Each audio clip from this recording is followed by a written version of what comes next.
Off the coast of the Japanese island of Kyushu, a team of archaeologists are battling against the changing seas. Why?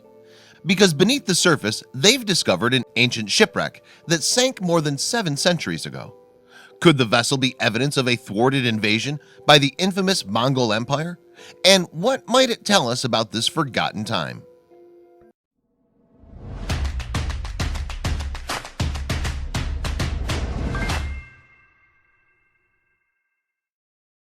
When Temujin Borjigin was born sometime in the mid-12th century in what is now Mongolia, his homeland was troubled by violence between its clans.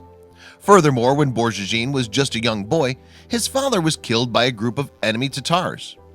And the tragedy subsequently led to Borjigin's entire family being abandoned by their community. Despite these early hardships though, Borjigin ultimately made his name by forging allegiances between different tribes. Apparently he came to believe that leaders should earn power rather than inherit it, something that may have helped him gather great support from the lower classes. Then in 1186 he became the elected leader, or Khan, of the Mongol people. And although Borjigin's reign was not without its difficulties, he laid the foundations for arguably one of the greatest empires in human history. By the time he died in 1227, the man known as Genghis Khan had overseen a series of invasions that brought vast swaths of Asia and Europe under his control. However, Genghis Khan's power came at a price. His invading hordes developed a reputation for exercising brutal violence during their campaigns. Some believe that the ruler was even accountable for a staggering 40 million deaths during his reign. And by the time his grandson Kublai Khan took over in 1260, the name of the Mongols was enough to strike fear into hearts around the world. Then, 6 years into his reign, Kublai sent a message to Japan threatening war unless the country handed over money or goods to the Mongol Empire. And when his advances went unanswered, he began to consider invasion. However, it wasn't until 1274, after an alliance with Korea had allowed Kublai to amass a naval force, that an attack on Japan was launched.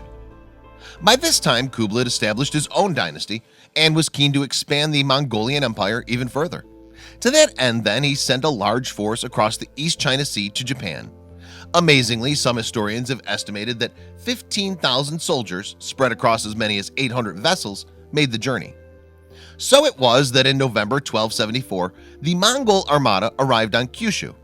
But even though the battle seemed to go in their favor at first, bad weather eventually forced the invaders to return to their ships.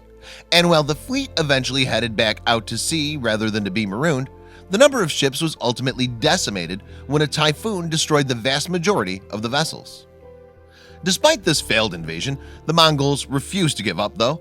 So in 1281 they sent another armada, this time rumored to boast more than 140,000 fighters, to conquer Japan. But history practically repeated itself, as the Khan's men were defeated by another typhoon that tore the fleet apart while it waited in the waters off Kyushu. Today, such extreme weather conditions are unusual in this part of the world, which makes the 2 typhoons that put a halt to the Mongol invasions seem somewhat of an anomaly. In fact, the storms have since become collectively known as the kamikazes, with kamikaze translating to divine wind.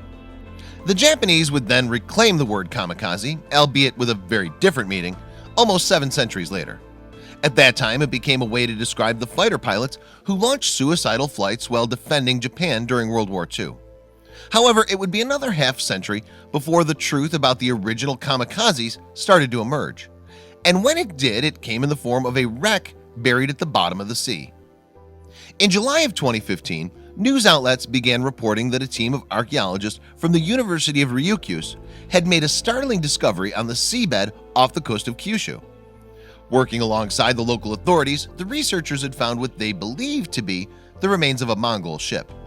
What's more, the vessel was possibly one of those that had been left to rot when Kublai's armada sank some 700 years ago.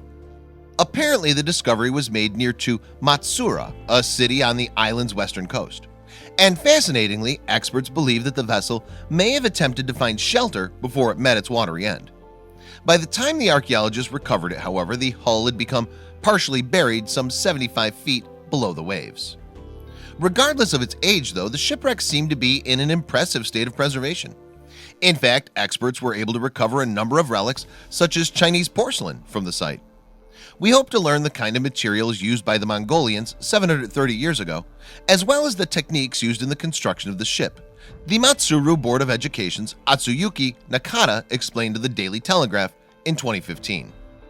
At around 65 feet in length and some 25 feet across, the wreck had once been a substantial vessel. The ship's hull had apparently been split into sections too, with rocks placed inside, probably as a ballast. And excitingly, the archaeologists involved were able to recover relics such as iron tools and tiles from the site.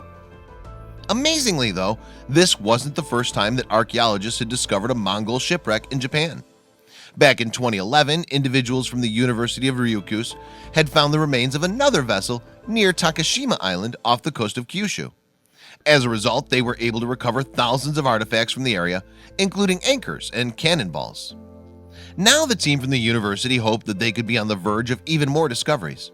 Using ultrasound technology, they've been able to identify an additional 3 sites that may be the locations of shipwrecks. And according to Nakata, there might even be more ancient vessels in the depths.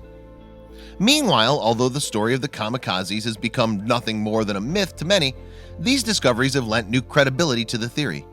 And in 2014, geologist John Woodruff revealed that he had discovered physical evidence of the ancient typhoons.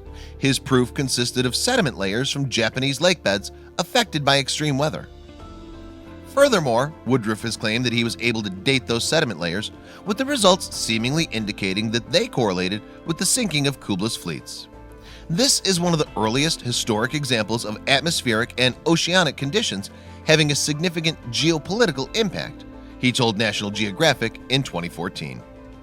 But despite the fascinating potential of the wreck, there are currently no plans to raise it to the surface. Instead, archaeologists have reburied it under silt, in the hope that it will remain preserved for the future. If they ever do decide to retrieve the ship from the depths though, there will be many waiting with bated breath for a glimpse into the world of the Mongol Khans. Check out these other videos from Let Me Know. If you haven't made the move to subscribe to our channel, all you need to do is click on that red subscribe button. Thank you for watching.